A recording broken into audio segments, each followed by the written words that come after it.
Parler des meilleures victoires aux Oscars de tous les temps est une chose du passé maintenant. Nous allons parler des pires victoires aux Oscars de tous les temps. Et croyez-moi, certains de vos acteurs légendaires préférés ont obtenu leur Oscar juste parce que l'Académie voulait en faire des acteurs primés. Ils ne le méritaient pas du tout. Commençons. D'abord, Al Pacino, Le temps d'un week-end.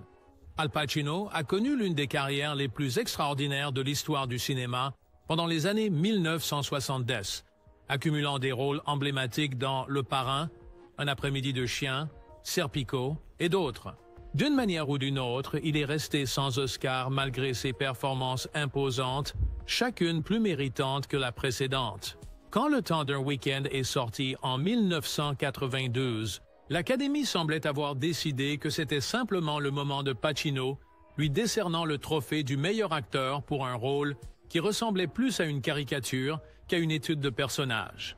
Le film lui-même se concentre sur un officier de l'armée à la retraite aveugle, qui oscille entre une vulnérabilité poignante et des éclats de voix tonitruants de « ouha », une phrase accrocheuse qui est rapidement devenue matière à parodie.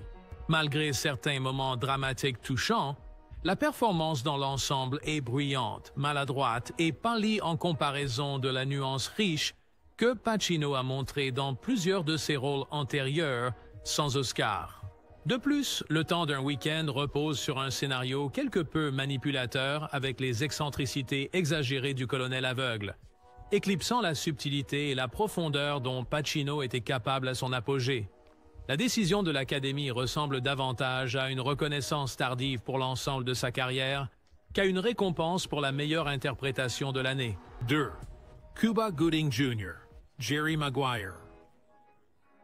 Quand Cuba Gooding Jr. est monté sur scène lors de la 69e cérémonie des Oscars, son discours de remerciement exubérant pour le prix du meilleur acteur dans un second rôle est devenu instantanément légendaire. Bien que Jerry Maguire lui ait offert une plateforme vivante et charismatique, en tant que Rod Tidwell à la parole rapide, beaucoup soutiennent que sa performance, bien que divertissante, n'était guère assez monumentale pour surpasser tous les autres prétendants cette année-là. Le plus gros problème, cependant, est ce qui a suivi. La carrière de Gooding, après son Oscar, a sombré dans une série de mauvais choix dans des projets décevants, allant de comédies oubliables à des drames vivement critiqués. C'est presque comme si remporter l'Oscar avait exercé une pression excessive sur lui pour être à la hauteur d'attentes élevées auxquelles il n'était pas préparé. Certains critiques vont jusqu'à suggérer que son Oscar devrait être révoqué pour plaisanter, étant donné combien il a peu fait pour soutenir ou améliorer cette promesse initiale. Bien qu'il soit courant que les lauréats des Oscars aient l'écart entre le rôle primé de Gooding et la qualité de son travail ultérieur demeure l'un des plus marquants de la mémoire récente. 3. Holly Hunter, de Piano. La victoire de Holly Hunter comme meilleure actrice pour The Piano a été vivement débattue depuis 1993. Le drame atmosphérique de Jane Campion place Hunter dans le rôle d'une pianiste muette, Ada, qui voyage vers une côte reculée de Nouvelle-Zélande pour un mariage arrangé. Le film tente de mêler romance, répression et un étrange sentiment de libération. Mais son personnage central peut être rebutant, notamment par la manière dont elle manipule son entourage, surtout à travers ses expressions silencieuses mais incisives. Certains spectateurs trouvent Ada antipathique, au point que le centre émotionnel du film semble creux ou déséquilibré. Les critiques, qui détestent cette victoire aux Oscars, soutiennent que la performance de Hunter est limitée par la condition même que le film considère comme centrale, son mutisme. Sans dialogue, le rôle repose fortement sur les expressions faciales et le jeu physique, ce que Hunter réalise bien, mais peut-être pas avec suffisamment de profondeur pour justifier un Oscar dans une année si chargée et compétitive. L'affirmation que la seule bonne chose est qu'elle n'a pas parlé peut sembler dure, mais cela reflète un sentiment selon lequel le personnage est écrit de manière si restreinte que son silence devient plus un artifice qu'un outil de narration profond. 4. Judi Dench, Shakespeare in Love. Dame Judi Dench est indéniablement l'une des plus grandes actrices vivantes, mais sa victoire pour le meilleur second rôle féminin dans Shakespeare in Love, suscite encore la controverse. Avec moins de 10 minutes de temps d'écran au total, passé principalement à s'asseoir et à observer la représentation d'une pièce dans le film, son rôle de reine Elizabeth Tarn ressemble plus à une apparition prolongée qu'à un personnage central de l'intrigue. Les détracteurs affirment que si l'Académie voulait honorer Dench pour son talent formidable, elle aurait dû le faire pour son travail extraordinaire dans des films comme Mrs. Brown l'année précédente, où sa performance était vraiment centrale et mémorable. Au lieu de cela, ils lui ont donné l'Oscar pour ce que certains considèrent comme un caméo de vieille bique, en attribuant un temps d'écran minimal qui a fait peu pour montrer toute l'étendue du talent de Dench. C'est souvent cité comme l'un des exemples les plus évidents d'un Oscar de carrière, la façon de l'Académie de compenser des omissions antérieures en récompensant une performance moindre ultérieurement. 5e Halle Berry, Monsters Ball. La victoire de Halle Berry en tant que meilleure actrice pour Monsters Ball en 2002 fut un moment historique. Elle est devenue la première femme noire à recevoir cet honneur. Cependant, l'intrigue manipulatrice du film et le moment du choix de l'Académie ont suscité des doutes persistants quant à l'authenticité de sa victoire. La performance de Berry est forte dans des moments de débordement émotionnel brut, mais certains critiques soulignent que l'ensemble du film ressemble à un mélodrame conçu, utilisant des thèmes lourds tels que le racisme et le deuil pour forcer la sympathie du public. Peut-être encore plus troublant est l'idée que, l'année où Sidney Poitier a reçu un prix pour l'ensemble de sa carrière, l'Académie ait ressenti le besoin de couronner Berry comme meilleure actrice pour créer un récit symbolique triomphant. Les détracteurs se demandent pourquoi d'autres actrices noires, comme Angela Bassett dans What's Love Got to Do With It ou Whoopi Goldberg dans La couleur pourpre, ont été négligées, alors qu'elles ont, sans doute, livré des performances d'une profondeur égale ou supérieure par le passé. Les conséquences de la victoire de Berry ont également soulevé des questions, car les rôles suivants n'ont pas su capitaliser sur ou justifier son succès aux Oscars. Hollywood l'a bientôt appelé, et il est passé au cinéma, gagnant beaucoup pour des succès comme Grand Hôtel. Pourtant, le destin de Barrymore a pris une tournure désastreuse, en raison d'un cocktail mortel de vie extravagante, d'alcoolisme chronique et de multiples divorces coûteux. Ses dépenses en spirale l'ont forcé à la faillite en 1937, avec des créanciers le pressant pour des factures impayées. Malgré ces défis, il continua à travailler pour rembourser ses dettes, acceptant des rôles dans des films qui n'étaient jamais à la hauteur du prestige qu'il avait autrefois sur scène. Il a été rapporté que la consommation d'alcool de Barrymore s'aggravait à mesure que ses obligations financières augmentaient, et même ses admirateurs de longue date dans les studios devenaient hésitants à investir dans ses projets. Au moment de sa mort, en 1942, il avait perdu une grande partie de la stature royale qu'il avait autrefois appréciée, laissant derrière lui des dettes qu'il s'installer. Bien que salué rétrospectivement pour ses performances révolutionnaires, la vie de Barrymore est aussi un récit édifiant sur la manière dont les démons personnels et des dépenses incontrôlées peuvent démanteler même les carrières les plus vénérées. 6. Dorothy Dandridge. Dorothy Dandridge se noyait dans des problèmes financiers lorsque le monde aurait dû célébrer sa célébrité en tant que première femme afro-américaine nominée pour un Oscar dans un rôle principal. Pendant sa période de gloire, ses performances puissantes dans Carmen Jones et ses apparitions dans des nightclubs prestigieux lui ont apporté une renommée constante et un revenu respectable. Mais entre des gestionnaires financiers peu scrupuleux et une discrimination raciale chronique, elle a vu ses revenus s'évaporer. Lorsque Dandridge a découvert que ses conseillers l'avaient escroqué de 150 000 $, elle a également appris qu'elle devait 139 000 $ d'arriérés d'impôts au fisc américain. Désespérée, elle a été obligée de vendre sa maison à Hollywood et de placer sa fille dans un hôpital public pour des soins. Avec les opportunités de carrière en déclin, Dandridge s'est résolue à se produire dans de petits clubs pour s'en sortir. Un contraste frappant avec les salles combles qu'elle commandait autrefois. Le dépôt de bilan a offert peu de soulagement. Les poursuites judiciaires et les dettes omniprésentes ont continué à s'accumuler. En 1965, elle espérait relancer sa carrière cinématographique au Mexique. Mais la tragédie a frappé lorsqu'elle a été retrouvée morte dans son modeste appartement de West Hollywood, à seulement 42 ans. Seulement 24 $ sur son compte bancaire servaient de rappel déchirant qu'une étoile révolutionnaire n'a jamais échappé aux difficultés financières qui ont marqué ses derniers jours. Le 7, Ed Wood. Le monde financier d'Ed Wood s'est effondré longtemps avant qu'il ne rende son dernier souffle, éclipsant une carrière qui, malgré son héritage catch, détenait autrefois une véritable promesse. Connue pour des classiques cultes à petit budget comme Plan 9 from Outer Space et Glen or Glenda, Wood a généré des revenus dans les années 1950 et 1960 en produisant des romans à sensation et des scénarios rapides. Malheureusement, ses gains, souvent autour de 700 à 1000 $ par roman, disparaissaient aussi vite qu'il les gagnait. 8. Sandra Bullock. The Blind Side. Sandra Bullock est souvent considérée comme la chérie de l'Amérique, connue pour son charme, son sens du timing comique et sa chaleureuse présence à l'écran. Cependant, sa victoire comme meilleure actrice pour The Blind Side en 2010 a longtemps été débattue. Le film lui-même marche sur une fine ligne entre le drame sportif sincère et le récit cliché du sauveur blanc, avec le personnage de Bullock, Lagan Tuohy, dépeint comme une figure presque sainte qui sauve un jeune athlète noir défavorisé de la pauvreté. Bien que Bullock démontre son charme caractéristique et une certaine confiance audacieuse, il est discutable si la performance va au-delà d'une empathie superficielle et de répartie enflammée. L'histoire vraie, bien qu'inspirante, aurait peut-être été mieux adaptée à une représentation plus audacieuse, plutôt qu'à la version principalement édulcorée que le film propose. De nombreux critiques estiment que l'Académie aurait dû attendre un rôle plus substantiel et complexe pour Bullock. Elle a montré une profondeur dramatique dans des films comme Gravity et une polyvalence comique dans des succès tels que The Heat. Sa victoire pour The Blind Side ne reflète tout simplement pas toute sa gamme.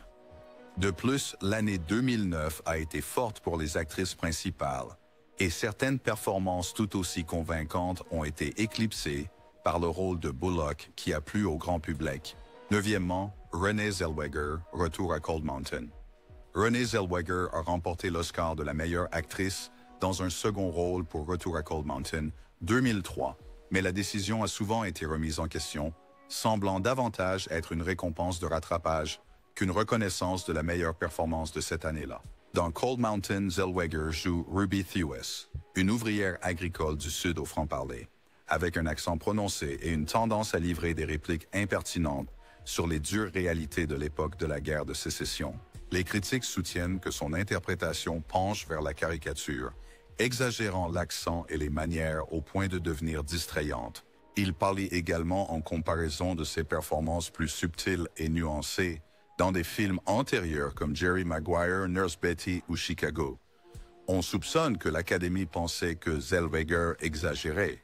Après plusieurs nominations et des rôles de premier plan, ils l'ont récompensé pour une performance plus flamboyante dans un projet prestigieux avec une distribution de stars. De plus, le film lui-même, adapté d'un roman célèbre, a déçu certains spectateurs par son rythme inégal et ses éléments romantiques forcés. Se distinguant principalement par ses excentricités flamboyantes, plutôt que par une véritable profondeur dramatique. 10. Tommy Lee Jones, le fugitif. Tommy Lee Jones est un acteur connu pour son style impassible caractéristique et son air dur, des traits qu'il utilise à plein effet dans Le Fugitif, 1993. En tant que marshal des États-Unis, Samuel Gérard, Jones poursuit Richard Kimball, accusé à tort et interprété par Harrison Ford, à travers une série de séquences d'action à haut risque. Bien que la performance soit indéniablement divertissante et ait rendu certaines répliques instantanément iconiques, de nombreux critiques estiment qu'elle n'est pas assez nuancée pour mériter un Oscar. Pire encore, la victoire de Jones s'est faite au détriment de Ralph Fiennes. Pour la liste de Schindler, une performance largement considérée comme l'une des plus effrayantes et transformantes de l'histoire du cinéma. Des observateurs soutiennent que l'Académie a simplement choisi de récompenser la forte présence à l'écran de Jones et son succès commercial à l'époque, en négligeant l'éclat saisissant que Fiennes a apporté à l'épopée sur l'Holocauste de Spielberg. Le résultat ? Un rôle de policier amusant mais assez standard, éclipsant une performance vraiment remarquable de méchant. Avec le recul, il est difficile de ne pas voir la victoire de Jones comme un hommage à sa carrière globale et à sa popularité, plutôt qu'à la meilleure performance de second plan de 1993. 11. Hilary Swank, $1 Million Baby et Boys Don't Cry. Hilary Swank a 2 Oscars de la meilleure actrice, un pour son rôle de Brandon Teena dans Boys Don't Cry, 1999, et un autre pour son interprétation de Maggie Fitzgerald dans Million Dollar Baby, 2004. Les deux films tournent autour de personnages, confrontés à une adversité extrême. L'un traitant de l'identité de genre et de la violence, l'autre d'une blessure catastrophique dans la boxe. Les critiques de son palmarès aux Oscars notent que la carrière de Swank, en dehors de ces deux rôles, a été particulièrement inégale, remplie de films qui n'atteignent pas le prestige de ses statuettes. Cela soulève une question. Ces Oscars sont-ils le reflet d'une excellence constante ou simplement le résultat d'un éclair de génie, de scénarios qui ont parfaitement mis en valeur son éventail dans de rares occasions? Il y a aussi l'argument selon lequel lui attribuer deux récompenses aussi rapidement éclipse les actrices ayant une carrière plus large et n'ayant jamais gagné. Les détracteurs pensent que, bien qu'elle soit convaincante dans des rôles physiquement et émotionnellement exigeants, son éventail hors de ces récits intenses est plus limité. Certains vont plus loin, suggérant que l'Académie a été influencée par la gravité inhérente des arcs tragiques de ses films, plutôt que par les capacités holistiques de Swank en tant que performeuse. 12. Gwyneth Paltrow, Shakespeare in Love. Lorsque Shakespeare in Love a tout raflé aux Oscars de 1999, la plus grande surprise a été la victoire de Gwyneth Paltrow pour la meilleure actrice. Le film est un récit fantaisiste et fictif de la manière dont William Shakespeare aurait pu trouver l'inspiration pour Roméo et Juliette. L'interprétation de Paltrow en tant que Viola de Lesseps, une jeune noble se déguisant en homme pour jouer sur scène, est par moments charmante, mais peu révolutionnaire. Beaucoup de critiques estiment que son accent britannique est correct, mais peu remarquable, et que sa performance manque de gravité par rapport à ses pairs cette année-là. Kate Blanchett, dans Elisabeth, et Fernanda Montenegro, dans Central do Brasil, en tête. De plus, la forte suspicion que la campagne acharnée de Harvey Weinstein ait fait pencher la balance en faveur de Paltrow jette une ombre sur cette victoire. Rétrospectivement, Shakespeare in Love ressemble davantage à une comédie romantique légère et astucieusement écrite qu'à un classique intemporel, ce qui soulève des questions sur les véritables raisons de son succès aux Oscars. Paltrow, bien que indéniablement talentueuse dans certains rôles, n'a jamais vraiment atteint un sommet similaire de reconnaissance critique, alimentant encore l'idée que cela était un parfait mélange de puissance des studios, de marketing et de politique en jeu. Shinesty, Nicole Kidman, The Hours. La victoire de Nicole Kidman comme meilleure actrice pour The Hours 2002 a fait l'objet de nombreux débats. Le film présente Kidman dans le rôle de Virginia Woolf, avec un nez prosthétique et un comportement calme et pensif pour capturer la dépression de l'écrivain et, bien que Kidman transmette sans aucun doute un certain sens du tourment de Woolf, les détracteurs disent que la performance repose beaucoup sur la transformation externe plutôt que sur un travail profond du personnage intérieur. La dépendance du rôle sur les manières et les regards maussades peut sembler plus une démonstration de clichés du jeu d'acteur méthodique qu'une création d'une personne pleinement réalisée. Certains soutiennent que les performances antérieures de Kidman, en particulier son rôle subtil et incisif dans Prête à tout ou son flair exubérant dans Moulin Rouge, méritaient une plus grande reconnaissance. Pendant ce temps, The Hours est un film choral, donc le temps d'écran de Kidman est limité et son interprétation est parfois éclipsée par le dynamisme de Julianne Moore et Meryl Streep. L'empressement de l'Académie à récompenser Kidman pour un rôle sérieux a peut-être aveuglé les votants au défaut de la performance. Ou, comme le suggèrent les sceptiques, ils ont simplement succombé au charme transformateur d'un faux-né. 14. Russell Crowe, Gladiator.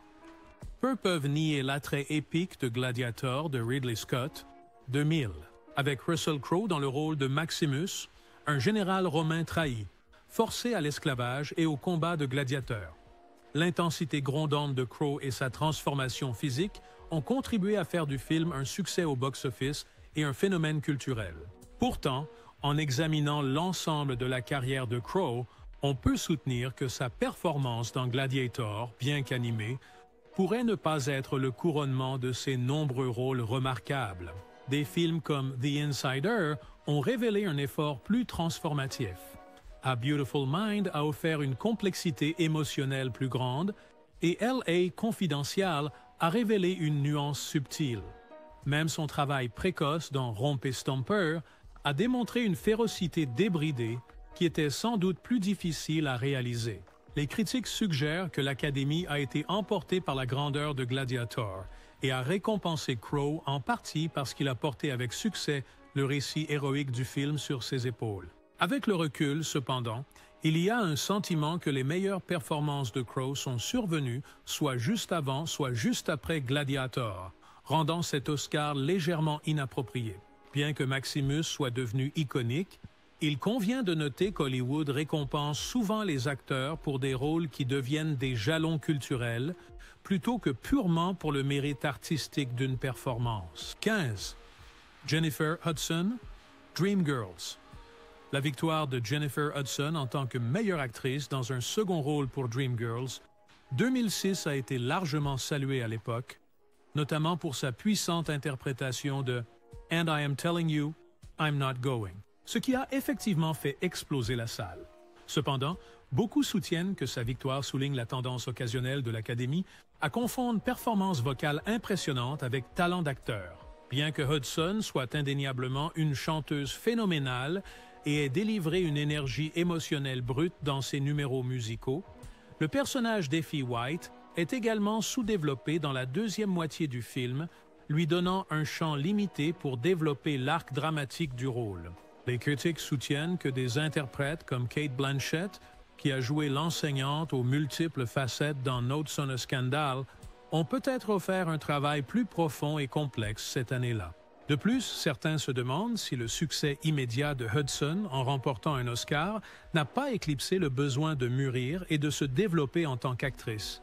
Ses rôles ultérieurs n'ont pas approché la reconnaissance de sa percée. Dans l'ensemble, la victoire de Hudson illustre le poids que l'Académie accorde parfois aux grands moments spectaculaires plutôt qu'à un jeu d'acteurs constamment nuancé. Les fans de comédie musicale ont peut-être trouvé son choix inspiré, mais d'autres pensent que lui décerner un prix si tôt a placé des attentes irréalistes sur sa trajectoire de carrière, éclipsant le film lui-même et d'autres prétendants méritants. 16. George Clooney, Syriana. La victoire de George Clooney pour le meilleur acteur dans un second role dans Syriana 2005 a suscité des sourcils froncés, principalement parce que sa performance, bien que solide, n'est pas particulièrement mémorable comparée à ses œuvres plus fortes dans d'autres films. Syriana aborde des questions d'actualité sur la politique pétrolière et l'intrigue internationale, mais le rôle de Clooney en tant qu'agent de la CIA fatigué est souvent éclipsé par la structure multinarrative complexe du film. Enterré sous des couches d'hostilité. Bien qu'il ait ravi le public au point de lui valoir son 3e Oscar, de nombreux critiques estiment que cette performance n'a pas exigé toute l'étendue de la remarquable palette de Nicholson. Tout comme la victoire d'Al Pacino pour Scent of a Woman, il y a une suspicion que l'Académie a récompensé Nicholson ici comme un aboutissement de sa carrière légendaire, plutôt que strictement pour le mérite de ce rôle particulier. Le film lui-même peut sembler un peu artificiel, une comédie dramatique romantique avec les insultes de Nicholson visant tout le monde, des serveuses aux animaux de compagnie. Un examen plus approfondi révèle que l'arc de rédemption du personnage est étonnamment superficiel, reposant sur des coïncidences de type sitcom et des rythmes comiques forcés pour susciter l'empathie. De plus, le rôle ultérieur de Nicholson dans About Schmidt offrait une performance plus subtilement transformative, qui méritait sans doute plus de distinction. En fin de compte, pour le pire et pour le meilleur, ressemble à une comédie romantique conçue pour plaire au public, qui a largement décollé grâce à la puissance et le timing comique de Nicholson, laissant beaucoup se demander si cela faisait vraiment partie des meilleurs triomphes d'acteurs de tous les temps. 20e, James Coburn, Affliction. James Coburn était un pilier de Hollywood pendant des décennies, connu pour sa voix grave distinctive et sa personnalité de dur à cuire. Son rôle de soutien dans Affliction, 1997, l'a vu jouer Glenn Whitehouse, le père abusif de Wade, joué par Nick Nolte, en difficulté. Bien que Coburn apporte une menace inquiétante à l'écran, c'est aussi un rôle qui peut sembler unidimensionnel, défini principalement par la colère et la cruauté. Certains critiques pensent que l'Académie a choisi d'honorer Coburn à ce stade tardif de sa vie comme une sorte de reconnaissance pour l'ensemble de sa carrière, plutôt que purement sur la force de cette performance spécifique. Affliction est un film sombre et maussade qui met en lumière la nature cyclique de la violence. Mais le rôle de Coburn ne lui accorde pas autant de complexité ou de temps à l'écran que l'on pourrait attendre d'un rôle primé aux Oscars. En réalité, Nolte porte le poids émotionnel du film, laissant la représentation de Coburn de la brutalité patriarcale paraître comme une petite, bien que cruciale, pièce du puzzle.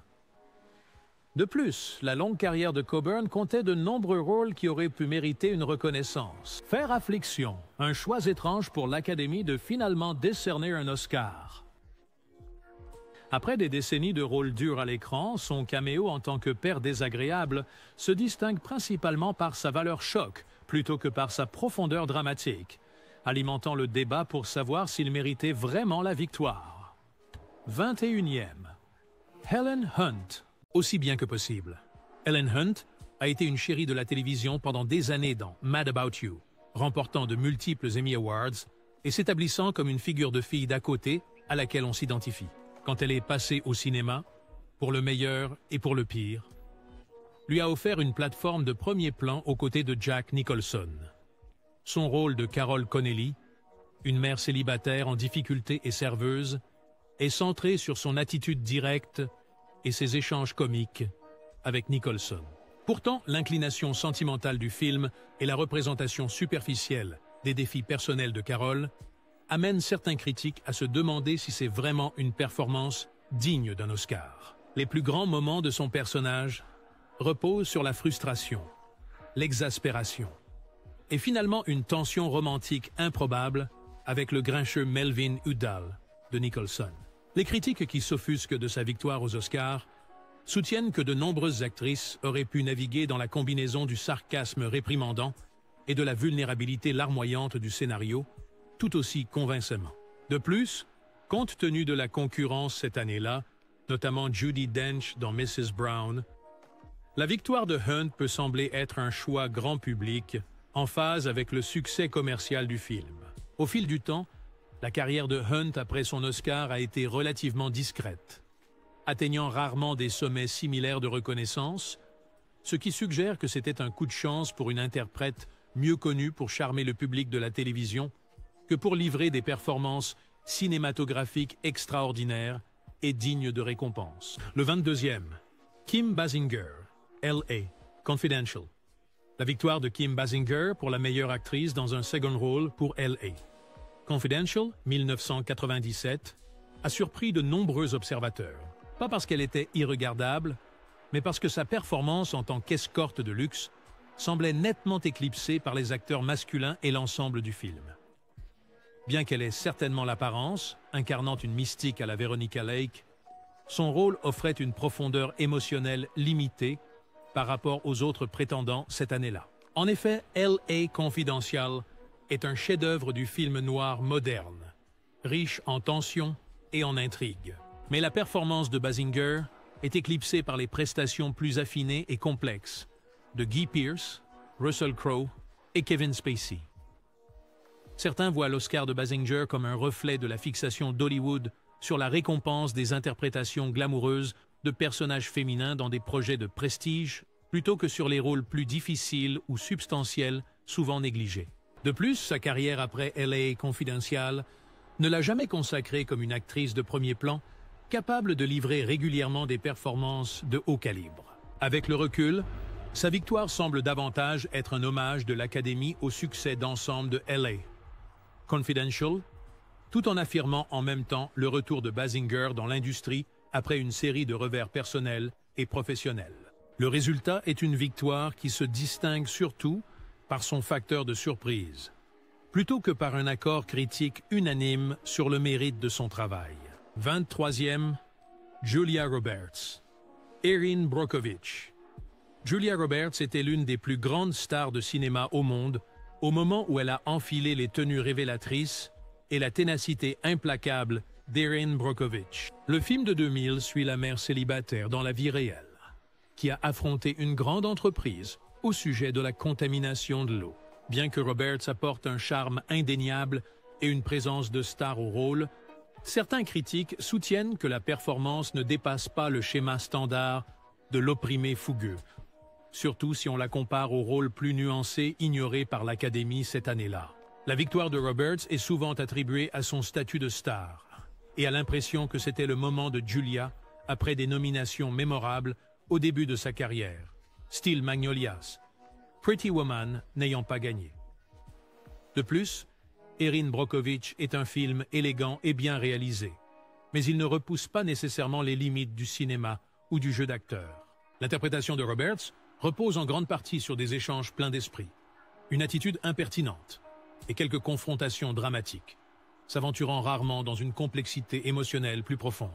Bien que l'histoire de la vraie Erin Brockovich soit captivante, beaucoup estiment que l'approche grand public du film et la célébrité de Roberts ont éclipsé des performances plus artistiques ou exigeantes cette année-là.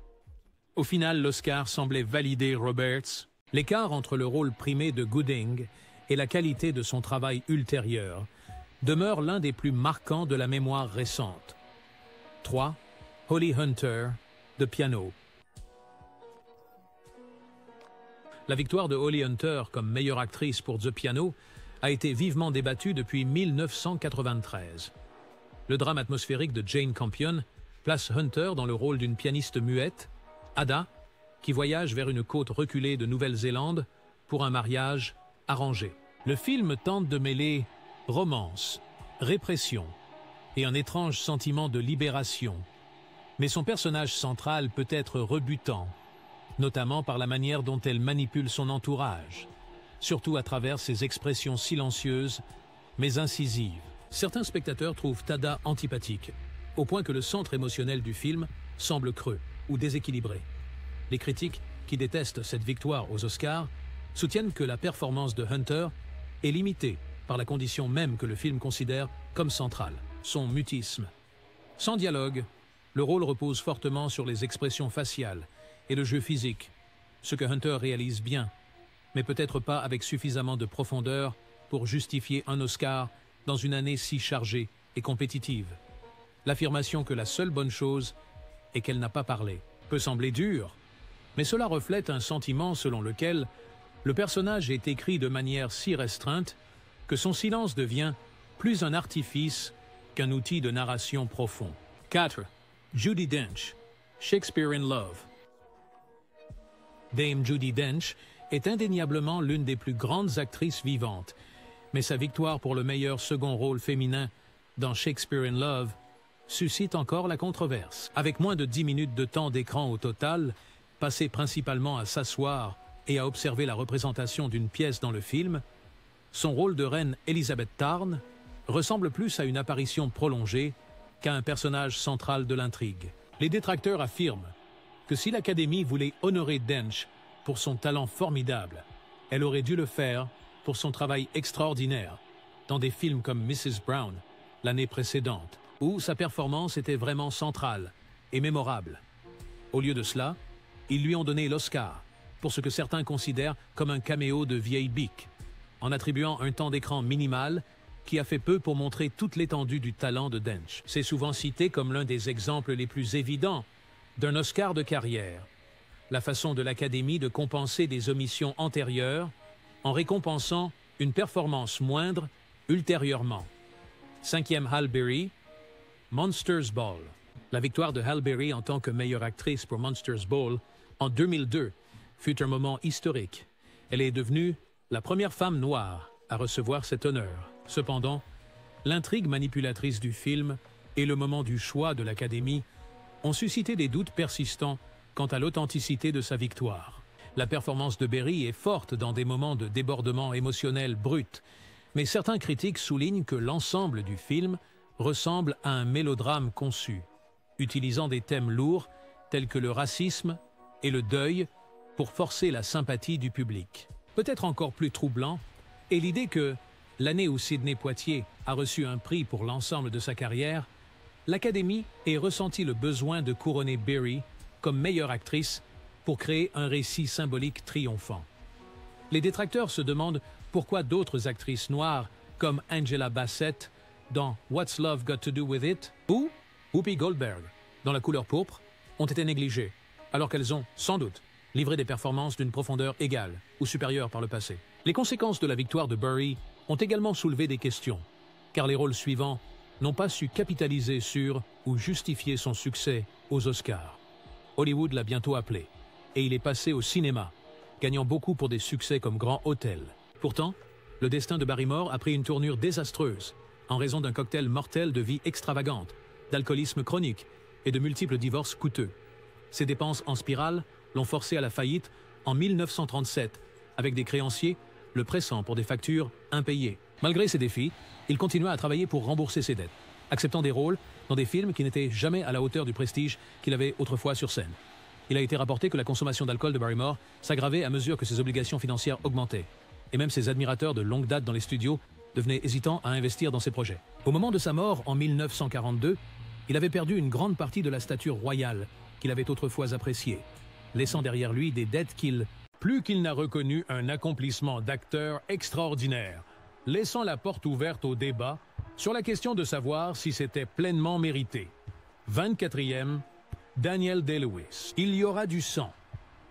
Daniel Day-Lewis est largement respecté pour sa méthode, son intensité et son approche rigoureuse du personnage, illustré dans Il y aura du sang. Il joue Daniel Plainview, un homme ambitieux dans le pétrole, dont l'avidité et la misanthropie s'intensifient jusqu'à des proportions monstrueuses. La première moitié du film impressionne par la présence calmement dominante de Day-Lewis, construisant la tension à travers un dialogue minimal et une nuance physique. Et pourtant, l'acte final, comprenant le célèbre « Je bois ton milkshake ». La confrontation dans le bowling a été critiquée pour sombrer dans une rage exagérée, proche de la parodie. Bien que beaucoup considèrent ce climax comme emblématique, d'autres le voient comme une démonstration maladroite de surjeu qui sape l'intensité plus ancrée du début du film.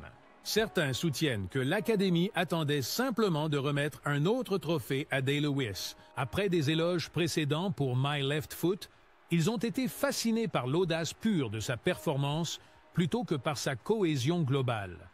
Le résultat est un rôle qui, bien que sans aucun doute mémorable, peut sembler déséquilibré et excessivement théâtral dans ses derniers mouvements. Les détracteurs affirment que cela a éclipsé des prétendants plus subtils cette année-là. Pour être juste, Day-Lewis reste un maître artisan, mais son Oscar pour There Will Be Blood souligne comment l'Académie peut parfois confondre des moments bruyants et grandioses avec un jeu d'acteurs plus profond et plus finement accordé tout au long de la durée d'un film.